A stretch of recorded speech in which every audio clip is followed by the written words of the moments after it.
तो आज हम शुरुआत करेंगे पॉलिटी के सबसे इम्पोर्टेंट टॉपिक भारतीय संविधान से, जिसमें हम पढ़ेंगे भारतीय संविधान के विकास का इतिहास कि आखिर भारतीय संविधान बना कैसे, और संविधान सभा के बारे में पढ़ेंगे जिससे बहुत से प्रश्न एग्जाम में बनते हैं। और हम पूरे इस टॉपिक को एक कहानी की तरह पढ़ेंगे। आप भी इसमें इन्वॉल्व होइएगा और इसे आपको रटना नहीं है, बस एक कहानी की तरह समझना है और वीडियो को पूरा कॉन्सेंट्रेशन के साथ सुनना है। आप इस वीडियो को अगर पूरा एंड तक देख लेंगे तो आपका इस टॉपिक से क्वेश्चन कभी गलत नहीं होगा। तो चलिए बिना देरी किए हुए वीडियो को शुरू करते हैं। तो चलिए वीडियो की शुरुआत करते हैं और भारतीय संविधान के विकास के इतिहास के बारे में पढ़ते हैं कि आखिर भारतीय संविधान बना कैसे। पर उससे पहले हमें ये पता होना चाहिए कि आखिर संविधान कहते किसको हैं। तो संविधान किसी भी देश का कानूनी दस्तावेज है और किसी भी देश का संविधान उसकी राजनीतिक व्यवस्था का वह बुनियादी सांचा ढांचा निर्धारित करता है जिसके अंतर्गत उसकी जनता शासित होती है। मतलब कि जनता पर शासन करने के लिए एक कानूनी दस्तावेज होता है जिसे संविधान कहते हैं। तो किसी भी देश का शासन व्यवस्था को चलाने के लिए वहाँ का संविधान होता है। और संविधान दो तरह का होता है, लिखित और अलिखित।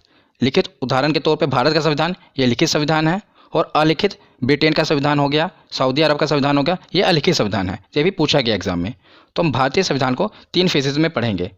पहला 1773 का रेगुलेटिंग एक्ट, दूसरा 1935 भारत शासन अधिनियम, और तीसरा प्रमुखता जिससे हमारा संविधान बना है जिसके तहत 1946 का कैबिनेट मिशन। तो हम 1773 का रेगुलेटिंग एक्ट क्यों पढ़ेंगे मैं आपको बता देता हूँ, क्योंकि उस समय अंग्रेजों का शासन था, आपको पता ही होगा। पर संविधान कहते किसको हैं? जनता पर शासन करने के लिए जो कानून बनाया जाए। तो अंग्रेजों ने अपने भले के लिए, भले ही उन्होंने अपने भलाई के लिए कानून बनाया हो, पर वो भारत का ही पार्ट था। तो इसलिए इसकी शुरुआत, भारत के संविधान की शुरुआत 1773 से ही होती है। तो हम यहाँ से शुरुआत करेंगे और बहुत ही महत्वपूर्ण है, इससे भी प्रश्न बनते हैं। तो हम पढ़ते हैं 1773 ईस्वी का रेगुलेटिंग एक्ट। तो 1757 की प्लासी की लड़ाई हुई और 1764 में बक्सर का युद्ध हुआ। आपको पता है इतिहास के बहुत ही महत्वपूर्ण युद्ध हैं। इसी के बाद अंग्रेजों ने पूरे बंगाल पर कब्जा कर लिया था, 1757 की प्लासी की लड़ाई के बाद और 1764 के बक्सर के युद्ध के बाद। तो अंग्रेजों द्वारा जीत लिए जाने के बाद बंगाल पर ब्रिटिश ईस्ट इंडिया कंपनी का शासन हो गया। और इसी शासन को अपने अनुकूल बनाए रखने के लिए अंग्रेजों ने समय समय पर कई एक्ट पारित किए, जिसके तहत 1773 का ये रेगुलेटिंग एक्ट पारित हुआ। और उसमें भारतीय संविधान के विकास के लिए सीढ़ियाँ बनी। तो ये भारतीय संविधान के का शुरुआत यहीं से हुई, रेगुलेटिंग एक्ट से। तो रेगुलेटिंग एक्ट था क्या? तो रेगुलेटिंग एक्ट के तहत ही आपको बता दूं कि 1774 ईस्वी में कोलकाता में सुप्रीम कोर्ट की स्थापना की गई। तो भारत में सबसे पहले कलकत्ता में सुप्रीम कोर्ट की स्थापना की गई। और ये बहुत बार पूछा गया है कि पहले मुख्य न्यायाधीश कौन थे। तो पहले मुख्य न्यायाधीश थे एलिजा इम्पे। कौन थे? Elijah Impey. ये पूछा गया है, महत्वपूर्ण है। उसके बाद हम देखते हैं 1935 का भारत शासन अधिनियम। बहुत ही महत्वपूर्ण है, क्योंकि जो आज आप संविधान देख रहे हैं हमारा, उस संविधान में 60% हिस्सा 1935 के भारत शासन अधिनियम से ही लिए गए हैं। कुछ भाग तो हूबहू लिए गए हैं और कुछ में थोड़ा सा बदलाव किया गया है। तो बहुत ही महत्वपूर्ण है और इससे बहुत से प्रश्न बनते हैं। तो भारतीय संविधान का बहुत सा भाग, मैंने जैसे आपसे बताया ना, कि इसी अधिनियम से लिया गया है। क्वेश्चन बनता है कि भारत का जो संविधान बना है उसका मुख्यतः पार्ट किससे लिया गया है? तो याद रखिएगा 1935 के भारत शासन अधिनियम से। ये अंग्रेज लेकर आए थे और इसी अधिनियम द्वारा म्यांमार को भारत से अलग कर दिया गया। कि जो म्यांमार भारत से अलग कर दिया गया, पहले भारत का हिस्सा हुआ था म्यांमार, जिसे बर्मा कहते थे, उसे 1935 का भारत शासन अधिनियम द्वारा ही भारत से अलग किया गया। और इसी के अंतर्गत भारत में रिजर्व बैंक की स्थापना की गई, जिसे भारतीय रिजर्व बैंक कहते हैं। इसकी स्थापना कब हुई थी? 1 अप्रैल 1935 में भारत में आरबीआई की स्थापना हुई थी। तो ये किसके तहत हुई थी? तो 1935 का भारत शासन अधिनियम के तहत। तो उसके बाद हम देखते हैं 1946 ईस्वी में कैबिनेट मिशन का गठन। तो इसी कैबिनेट मिशन के गठन के तहत जो हमारा आप संविधान देख रहे हैं, आधुनिक संविधान, इसी मिशन, कैबिनेट मिशन के अंतर्गत ही बना है। तो जुलाई 1946 ईस्वी में कैबिनेट मिशन के तहत भारतीय संविधान के निर्माण के लिए संविधान सभा का गठन किया गया। तो संविधान सभा का गठन किया गया कि ताकि जो भारत का संविधान है बनाया जाए। तो संविधान सभा के सदस्यों की संख्या बहुत बार एग्जाम में पूछा गया है। तो याद रखिएगा 389। कुल कितने सदस्य थे संविधान सभा में? तो 389 सदस्य थे। तो उसमें से 292 ब्रिटिश प्रांतों के प्रतिनिधि थे। तो ब्रिटिश प्रांतों के प्रतिनिधि कैसे, मैं आपको बताता हूँ। जैसे कि जो हमारा पूरा भारत था, पूरे भारत पर अंग्रेजों का अधिकार नहीं था। लगभग 60% जो हिस्सा था उस पर पूरा डायरेक्ट अंग्रेजों का अधिकार था। और जो लगभग 40% हिस्सा है उसमें राजे रजवाड़ों, जो देशी रियासतें हैं, उनका अधिकार था। कहीं पर फ्रांस का अधिकार था, कहीं पर पुर्तगाल का अधिकार था। मतलब 60% तो डायरेक्ट अंग्रेजों के अधीन था। तो उसे हम ब्रिटिश प्रांत कहते हैं। और बाकी जो देशी रियासतें हैं इस पर राजा रजवाड़ों का अधिकार था। जैसे राजस्थान हो गया, कुछ हिस्सा मध्य प्रदेश का हो गया, वहाँ पर राजा रजवाड़ों का अधिकार था, इसीलिए उसे हम देशी रियासत कहते हैं। ठीक है। तो जब हमारा संविधान बना तो 292 ब्रिटिश प्रांतों के प्रतिनिधि हैं, जहाँ पर मतलब ब्रिटिश सरकार का डायरेक्ट अधिकार था, वहाँ से 292 मेंबर चुने गए। और 93 देशी रियासतों के प्रतिनिधि हैं, मतलब जो राजा थे वो 93 देशी रियासतों के प्रतिनिधि मेंबर बन के हैं, और 4 चीफ कमिश्नर। तो ये संख्या पूछी जाती है ज़्यादातर कि ब्रिटिश प्रांतों के प्रतिनिधि कितने थे, तो याद रखिएगा 292, और 93 थे देशी रियासतों के, और कुल कितने थे, तो 389 थे। तो उसके बाद अब हम आगे देखते हैं संविधान सभा की कार्यवाही कि आखिर हमारा संविधान बना कैसे। तो उसमें मुख्यतः आपको 3 डेट याद रखनी है। एक 9 दिसंबर 1946, उसके 2 दिन आप जोड़ देंगे तो 11 दिसंबर 1946, उसमें 2 दिन आप जोड़ देंगे तो 13 दिसंबर 1946। ना जाने कितनी बार एग्जाम में ये डेट पूछी गई है। तीनों डेट बहुत ही महत्वपूर्ण है, आपको रटना नहीं है, बस आपको मैं याद करा दूंगा। देखिए कैसे। तो शुरुआत आप देखते हैं 9 दिसंबर 1946, बहुत ही महत्वपूर्ण दिन है, क्योंकि संविधान सभा की जो पहली बैठक हुई, हमारा संविधान कैसे बनेगा, उसकी रूपरेखा क्या होगी, सब कुछ पहली बैठक 9 दिसंबर 1946 ईस्वी के दिन हुई। तो ये बहुत ही ऐतिहासिक दिन है। पर इस बैठक का मुस्लिम लीग ने बहिष्कार किया। तो पूछा गया है कि संविधान सभा का बहिष्कार किसने किया था, तो मुस्लिम लीग ने। मुस्लिम लीग ने बहिष्कार क्यों किया, क्योंकि मुस्लिम लीग ने अलग अलग देश की मांग कर रहे थे, वो पाकिस्तान की मांग कर रहे थे, इसलिए उन्होंने संविधान सभा का बहिष्कार कर दिया। तो जब ये संविधान सभा की बैठक हुई तो उसमें एक अध्यक्ष भी चुनना था, क्योंकि एक अध्यक्ष तो जरूरी है। पर जब बहिष्कार हो गया तो सभा ने सोचा कि पहले एक अस्थायी अध्यक्ष चुन लेते हैं, उसके बाद हम स्थायी अध्यक्ष चुन लेंगे। तो सभा ने निर्णय लिया, संविधान सभा ने, कि हम एक अस्थायी सदस्य चुनेंगे। तो सभा का जो सबसे बुजुर्ग सदस्य था डॉक्टर सच्चिदानंद सिन्हा, ये सबसे सीनियर थे, इन्हें अस्थायी अध्यक्ष चुन लिया गया कि जब तक स्थायी अध्यक्ष नहीं हो जाता आप अस्थायी अध्यक्ष रहेंगे। पर उसके 2 दिन बाद जब संविधान सभा की बैठक हुई तो डॉक्टर राजेंद्र प्रसाद को संविधान सभा का स्थायी अध्यक्ष चुन लिया गया। बहुत ही महत्वपूर्ण है दोनों, याद रखिएगा। जब आपसे पूछा जाए कि संविधान सभा का अस्थायी अध्यक्ष कौन थे, तो याद रखिएगा डॉक्टर सच्चिदानंद सिन्हा थे, डॉक्टर सच्चिदानंद सिन्हा। पर जब पूछा जाए कि स्थायी अध्यक्ष कौन थे, तो डॉक्टर राजेंद्र प्रसाद। तो उसके 2 दिन बाद 9 हो गई, फिर 11 दिसंबर 1946 हो गई। अब देखते हैं 13 दिसंबर 1946। तो 13 दिसंबर 1946 को जवाहरलाल नेहरू ने सभा के समक्ष उद्देश्य प्रस्ताव, जिसे हमारे भारतीय संविधान की प्रस्तावना कहते हैं, उसे पेश किया, और इसी के साथ संविधान बनने की कार्यवाही शुरू हुई। तो ये क्वेश्चन पूछा जाता है कि जवाहरलाल नेहरू ने उद्देश्य प्रस्ताव कब पेश किया, तो इसे 13 दिसंबर को, जब अध्यक्ष बन गए उसके बाद ही आगे कार्यवाही शुरू होगी संविधान सभा की। उसके 2 दिन बाद 13 दिसंबर को उन्होंने उद्देश्य प्रस्ताव पारित किया, पेश किया संविधान सभा के। तो उसके बाद हम कुछ प्रमुख समितियों के अध्यक्ष देख लेते हैं। ये सभी मोस्ट इंपॉर्टेंट है, बहुत बार एग्जाम में डायरेक्ट पूछे जाते हैं, और 1 नंबर का आपको कुछ नहीं करना, बस इसको देखिए कैसे याद करते हैं। सबसे पहले संचालन समिति। तो संविधान सभा के अध्यक्ष कौन थे, तो डॉक्टर राजेंद्र प्रसाद, वही संचालन समिति के अध्यक्ष थे। उसके बाद प्रारूप समिति, यानी कि ड्राफ्टिंग समिति, कि संविधान की रूपरेखा क्या होगी, कैसे बनाना है, तो उसके अध्यक्ष सभी को पता ही होना चाहिए, बाबा साहब डॉक्टर भीमराव अंबेडकर, ये प्रारूप समिति के अध्यक्ष थे। तीसरा याद रखना है आपको, प्रांतीय संविधान समिति। प्रांतीय मतलब कि जैसे आपको पता है भारत, आज हम राज्य कहते हैं ना, उस समय प्रांतों में बटा हुआ था। तो इस सभी प्रांतों को एकजुट किसने किया, भारत को एकजुट किसने किया, तो सरदार वल्लभ भाई पटेल ने। इससे आप याद रख सकते हैं कि प्रांतीय संविधान समिति के अध्यक्ष कौन थे, तो सरदार वल्लभ भाई पटेल। उसके बाद देते हैं संघीय संविधान समिति। संघ मतलब कि केंद्र, तो हमारे पहले प्रधानमंत्री पंडित जवाहरलाल नेहरू संघीय संविधान समिति के अध्यक्ष थे। और राष्ट्रीय ध्वज संबंधी समिति जो बनी थी, उसके अध्यक्ष कौन थे, तो ये भी एसएससी में पूछा गया था कि राष्ट्रीय ध्वज संबंधी समिति के अध्यक्ष कौन थे, तो डॉक्टर राजेंद्र प्रसाद। आपको ये 5 याद होना चाहिए, और बहुत ही महत्वपूर्ण है, या आपको याद भी हो गए होंगे, क्योंकि ज़्यादा इसमें कुछ डिफिकल्ट नहीं है। उसके बाद हम देखते हैं कि आपको पता है कि मुस्लिम लीग ने संविधान सभा का बहिष्कार कर दिया, क्योंकि वो अलग देश की मांग कर रहे थे। तो आखिर दिन आ ही गया कि 3 जून 1947 को यह घोषणा कर दी गई कि भारत का बंटवारा होगा। भारत का बंटवारे की घोषणा कब की गई, तो 3 जून 1947 को। तो भारत जो है अपना आज़ादी दिवस 15 अगस्त 1947 को मनाता है, पर पाकिस्तान अपना आज़ादी दिवस 14 अगस्त 1947 को मनाता है। तो जब देश का विभाजन हो गया तो उसके बाद जो संविधान सभा बैठी थी उसका पुनर्गठन हुआ। तो 31 अक्टूबर 1947 को संविधान सभा का पुनर्गठन किया गया।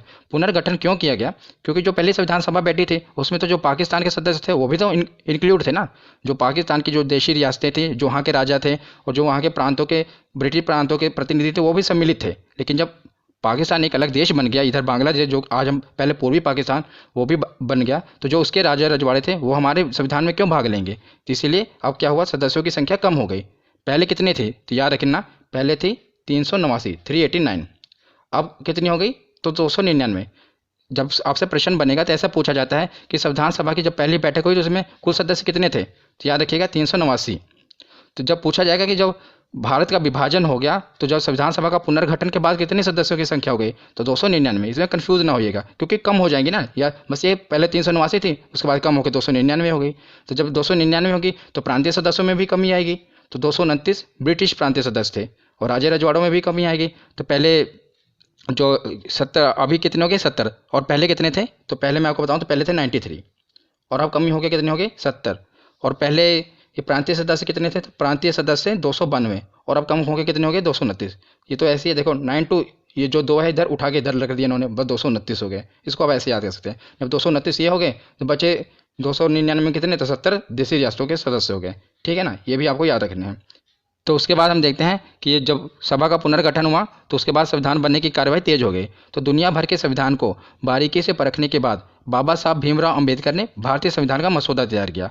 तो उन्होंने मतलब दुनिया भर के जितने भी संविधान हैं उनको बारीकी से परखा और उसमें से अच्छे अच्छे विचारों को उठाया, अच्छे अच्छे कानून को उठाया। तो जो संविधान के स्रोत हैं इससे भी प्रश्न बनते हैं। तो मैं इसका जो सेकंड पार्ट है वो संविधान के स्रोत कि मतलब कहाँ से क्या उठाया गया वो भी आपको बताऊंगा। तो बहुत ही इंपॉर्टेंट वीडियो है, बस मैं नेक्स्ट वीडियो वही अपलोड करूँगा, इसलिए आप अपने चैनल को सब्सक्राइब जरूर कर लें।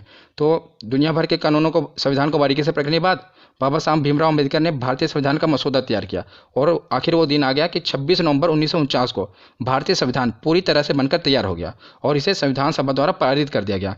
तो उस समय कुल कितने मेंबर थे? तो याद रखिएगा, जब सभा का पुनर्गठन हुआ था 299 मेंबर थे ना, तो उनके हस्ताक्षर हुए और उसके बाद ये जो है संविधान बनकर तैयार हो गया। इसीलिए 26 नवंबर को संविधान बनकर तैयार होता है, इसीलिए 26 नवंबर को संविधान दिवस मनाया जाता है। ये भी याद रखिएगा, महत्वपूर्ण है। पर 26 नवंबर को संविधान बन तो गया, पर इसे लागू कब किया गया? तो 26 जनवरी 1950 को लागू किया गया। इसके पीछे भी कारण है कि संविधान बना 26 नवंबर को, पर लागू 26 जनवरी 1950 को क्यों किया गया? इसके पीछे एक ऐतिहासिक दिन का कारण है कि 26 जनवरी 1930 को कांग्रेस ने प्रथम स्वतंत्रता दिवस मनाया था। उसमें भले ही हम गुलाम थे, पर कांग्रेस ने क्या किया था, आपको मैंने कांग्रेस अधिवेशन में बताया हुआ ना। कांग्रेस अधिवेशन की अगर आपने वीडियो नहीं देखी तो माई बटन में उस वीडियो का लिंक दे दूंगा, उसे देख लेना। मैंने उसमें जितने भी कांग्रेस अधिवेशन हुए सबके बारे में बताया है। तो 26 जनवरी 1930 को रावी नदी के तट पर जवाहरलाल नेहरू ने भारतीय झंडा लहरा दिया और कहा कि आज से हम आज़ाद हैं। भले ही उस समय गुलाम थे, लेकिन उन्होंने आज़ादी दिवस उसी दिन से मनाया और उसके बाद हर 26 जनवरी को कांग्रेस आज़ादी दिवस मनाती थी। इसीलिए भारत भले 15 अगस्त को आज़ाद हो गया, लेकिन उन्होंने 26 जनवरी 1950 को भारतीय संविधान लागू करके इस दिन गणतंत्र देश बन गया और गणतंत्र दिवस मनाया। इसलिए ये ऐतिहासिक दिन है 26 जनवरी का। तो 26 जनवरी 1950 को भारतीय संविधान लागू कर दिया गया और भारत एक गणतंत्र देश बन गया। ठीक है ना। उसके बाद हम देखते हैं संविधान से कुछ रिलेटेड फैक्ट देख लेते हैं जो कि हमारे एग्जाम में पूछे जाते हैं। तो संविधान निर्माण की प्रक्रिया में कुल कितने दिन लगे थे? तो 2 वर्ष 11 महीने और 18 दिन लगे थे। कितने दिन? 2 वर्ष 11 महीने और 18 दिन। और जो संविधान के प्रारूप पर कुल कितने दिन बहस हुई थी? जो संविधान सभा बैठी थी, ऐसा नहीं कि ऐसे संविधान बन गया, उसमें बहस हुई थी। तो जैसे आप देखते हैं ना संसद में बहस होती है किसी कानून बनने पर, तो कुल 114 दिन की बहस हुई थी संविधान बनने के लिए। और संविधान के निर्माण पर कुल खर्च कितना आया था? तो एग्जैक्ट बताऊं तो आपको 63,96,729 रुपये, लगभग आप जान लीजिए कि 64 लाख रुपये का खर्च आया था हमारे संविधान को बनाने में। और जब संविधान बना था तो इसमें कुल कितने 22 भाग, 395 अनुच्छेद और 8 अनुसूचियाँ थी। पर वर्तमान समय में 8 में आप बस 4 ऐड कर दीजिए, 12 अनुसूचियाँ। तो भाग उतने ही हैं, 22 भाग, और अनुच्छेद भी 395 हैं और अनुसूचियाँ कितनी हो चुकी हैं? 12। हालांकि 395 अनुच्छेद में ए बी ऐसे 395 ए 395 बी कर करके लगभग 450 अनुच्छेद हो चुके हैं, पर मूल रूप से 395 अनुच्छेद हैं। उसके आगे ऐड हुए हैं ऐसे 395 ए 395 बी, पर जो संख्या 395 की है। अब आप देखें तो लगभग 450 अनुच्छेद हो चुके हैं, पर मूल रूप से कितने हैं? तो 395 अनुच्छेद ही हैं। पर अनुसूचियाँ जरूर बढ़ी हैं 4, पहले 8 अनुसूचियाँ थी, अब 12 अनुसूचियाँ हैं। तो उसके बाद हम देखते हैं कि संविधान सभा द्वारा कुछ अन्य कार्य किए गए थे, ये भी महत्वपूर्ण है हमारे एग्जाम के लिए। तो संविधान सभा ने 22 जुलाई 1947 को राष्ट्रीय ध्वज को अपनाया। तो तिरंगा, हमारा भारत का तिरंगा, इसे 22 जुलाई 1947 को राष्ट्रीय ध्वज को अपनाया गया था संविधान सभा के द्वारा। ये डेट याद रखना, कब? 22 जुलाई 1947 को। और 24 जनवरी 1950 को राष्ट्रगान को अपनाया गया। कब जनगण मन कब अपनाया गया? तो 24 जनवरी 1950 को। जो हमारा क्या कहते हैं संविधान 26 जनवरी को लागू किया गया ना, उसे 2 दिन पहले ही राष्ट्रगान अपना लिया गया। और 2 दिन बाद जिस दिन हमारा संविधान लागू हुआ तो राष्ट्रगीत उस दिन अपनाया गया था। याद रखिएगा, 26 जनवरी 1950 को राष्ट्रगीत अपनाया गया था। 3 चीज़ें फिर देख लीजिएगा। 22 जुलाई 1947 को राष्ट्रीय ध्वज अपनाया गया। जब किसी देश का संविधान है तो एक झंडा भी तो होना चाहिए ना, तो हमारा तिरंगा 22 जुलाई को अपनाया गया, 22 जुलाई 1947 को। और 24 जनवरी 2 दिन पहले राष्ट्रगान अपना लिया गया। और 26 जनवरी को एग्जैक्ट उसी दिन जिस दिन संविधान लागू हुआ, राष्ट्रगीत अपना लिया गया, वंदे मातरम।